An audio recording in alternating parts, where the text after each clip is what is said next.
Hello friends, welcome to Fin Education. मेरा नाम गुलशन है। आज से हम NISM series 10A investment adviser level 1 के चैप्टर 1 की शुरुआत करने जा रहे हैं। इसमें मैं आपको इंडियन इकॉनमी के बारे में ब्रीफ इंट्रोडक्शन देने जा रहा हूँ।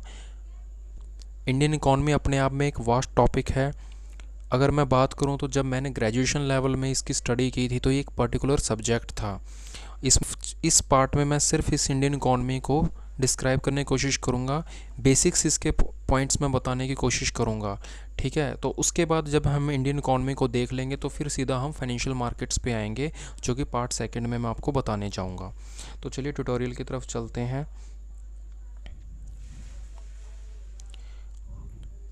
बेसिकली जो हमारा इंडिया है उसमें सर्विस सेक्टर है, उसका कंट्रीब्यूशन जीडीपी में सबसे ज़्यादा है। उसके बाद फिर मैन्युफैक्चरिंग सेक्टर है और लास्ट में एग्रीकल्चर सेक्टर है, उसका कंट्रीब्यूशन सबसे ज़्यादा है। और अगर मैं बात करूं तो इंडिया की जो पॉपुलेशन है, मोर देन 50% जो लोग हैं वो एग्रीकल्चर या एग्रीकल्चर से जुड़ी हुई एक्टिविटीज़ पे डिपेंड होते हैं।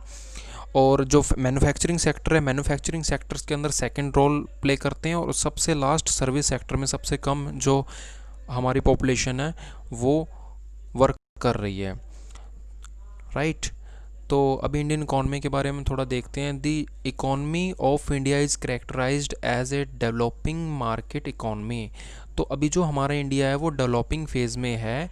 और अगर मैं बात करूं USA की, जापान की, तो ये डेवलप्ड इकॉनमीज़ हैं।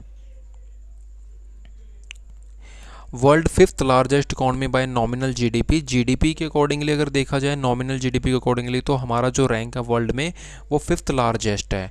और अगर हम बात करें परचेजिंग पावर पैरिटी, मतलब कंज्यूमर सेक्टर के अकॉर्डिंगली हम बात करें तो इंडिया की जो कंजम्पशन है वो थर्ड लार्जेस्ट है पूरे वर्ल्ड के अंदर। राइट, उसके बाद देखते हैं India has a mixed economy. हमारा जो इंडिया ये मिक्स्ड इकॉनमी है actually on agriculture the signature of traditional economy. तो मैंने आपको बताया था जैसे मोर देन 50% जो इंडिया के वर्कर्स हैं वो एग्रीकल्चर और एग्रीकल्चर जुड़ी हुई एक्टिविटीज़ पे डिपेंड करते हैं।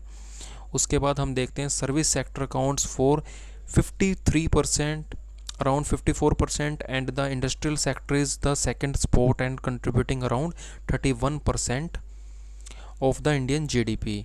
तो इंडिया की जो जीडीपी के अंदर है वो 54% के अराउंड जो है वो सर्विस सेक्टर का कंट्रीब्यूशन है, 31% के अराउंड जो कंट्रीब्यूशन है वो मैन्युफैक्चरिंग सेक्टर का है, और लास्ट में जो एग्रीकल्चर सेक्टर है उसका कंट्रीब्यूशन केवल 16% का है। तो अब अगर आप एक चीज़ नोट की आपने कि यहाँ पे जो इंडियन वर्कर्स हैं, मोर देन 50% वर्कर्स हैं वो एग्रीकल्चर पे डिपेंड हैं, लेकिन उनका जो जीडीपी में कंट्रीब्यूशन है वो 60% है।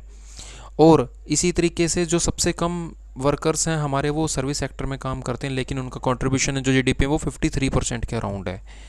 आगे देखते हैं, economy requires the financial system to support growth by enabling access to resources, both financial as well as real resources. Right, तो कोई भी इकॉनमी अगर वो अपने ग्रोइंग फेज में है तो उसको फाइनेंशियल और रियल रिसोर्सेज दोनों ही रिक्वायरमेंट। और फाइनेंशियल्स में क्या होता है, जैसे सिक्योरिटीज़ मार्केट, बैंकिंग सिस्टम, ये काफ़ी अच्छे कंडीशन में होना चाहिए। तो चलिए अब हम देखते हैं बैंकिंग सेक्टर के बारे में। The banking sector provides credit at efficient cost. जो बैंकिंग सेक्टर है वो एफिशिएंट कॉस्ट के ऊपर क्रेडिट प्रोवाइड करता है। Secure system for transactions and transfer of funds and means to channelise savings of economy in productive ways. जो banking system है ये एक्चुअली कम कम कॉस्ट पर और सिक्योर ट्रांजैक्शंस का इन्वायरमेंट जो क्रिएट करता है, उससे हमारी जो इकॉनमी है उसको काफ़ी हेल्प मिलती है आगे ग्रो करने में। आगे हम देखते हैं securities market. Securities markets allow businesses seeking funds to reach out to a wider group of institutional and retail investors by issuing different type of securities such as equity and debt securities with different feature of risk and returns। तो यहाँ तक हमने देखा कि जो securities market है वो investor से जो फंड उठा रही हैं वो उनके रिस्क और रिटर्न एप्टाइट को देख करके सिक्योरिटीज़ को इशू करती हैं। अब आगे देखते हैं फॉरेन एक्सचेंज मार्केट। जो फॉरेन एक्सचेंज मार्केट है बेसिकली वो हेल्प करती है अपनी पोजीशंस को हेज करने के लिए। इंडिया में जो जितना भी हम इंपोर्ट करते हैं एक्सपोर्ट करते हैं तो उसके अंदर जो मनी हमारी है, हमारी जो करेंसी है, उसको एक्सचेंज करवाने की ज़रूरत होती है। बेसिकली जो पेमेंट्स हैं वो डॉलर्स के अंदर की जाती हैं और जो पेमेंट रिसीव होती हैं वो भी डॉलर्स के अंदर रिसीव होती हैं। तो जो करेंसी मार्केट का रेट है ये थोड़ा फ्लक्चुएटिंग काइंड का होता है। उन चीज़ों को हेज करने के लिए फॉरेन एक्सचेंज मार्केट है वो इंडिया में बनाई गई है। तो इसको देख लेते हैं। Foreign exchange market helps to hedge the risk of movements in currency exchange rates for companies dependent upon imports as well as the earning of export oriented organization, right. तो इसमें मैंने आपको ऑलरेडी क्लियर कर ही दिया है कि foreign exchange जो है, फ़ॉरेन एक्सचेंज मार्केट वो काफ़ी हेल्प करती है अपनी पोजीशन को हेज करने के लिए। इसका एक रियल एग्जांपल अगर मैं आपको बताऊं कि अगर मान के चलो हम कोई कंपनी है जिसकी पेमेंट आनी है बाहर से, उसने एक्सपोर्ट किया हुआ है, तो उसकी जो पेमेंट आएगी वो आज की डेट में उसको हेज करेंगे। अगर इन केस जो डॉलर है वो स्ट्रांग हो जाता है और रुपी है उसकी कॉस्ट जो गिर जाती है, तो उस केस में कंपनी को अल्टीमेटली एक तरीके से नुकसान ही होने वाला उस केस में। अब आगे हम देखते हैं commodity market enables mitigating the risk of adverse price movement in commodities to producers and users. देखो कमोडिटी मार्केट्स में अगर मैं आपको बताऊं, ये रिस्क कम करने में हेल्प करती है बेसिकली। जैसे अगर मैं बात करूं गोल्ड कंपनीज़ की, तो गोल्ड एक कमोडिटी है, इंटरनेशनल कमोडिटी है।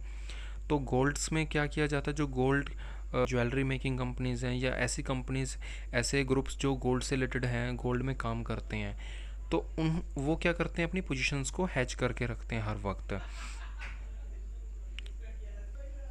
अगर उनको कोई ऑर्डर मिल रहा है तो डेफिनेटली वो अपने ऑर्डर को साथ के साथ प्राइस, जो कमोडिटी मार्केट में जो प्राइस चल रहे हैं उसके ऊपर वो अपनी सेलिंग की पोजीशन क्रिएट करके हैच कर लेते हैं।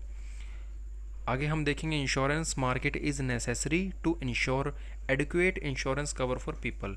जो इंश्योरेंस मार्केट है वो रिस्क कवर करके देती है बेसिकली लोगों का, जिसमें हमारे को लाइफ इंश्योरेंस और जनरल इंश्योरेंस देखने को मिलता है। Insurance is important to protect people's finance from emergencies of large expenses or loss of income.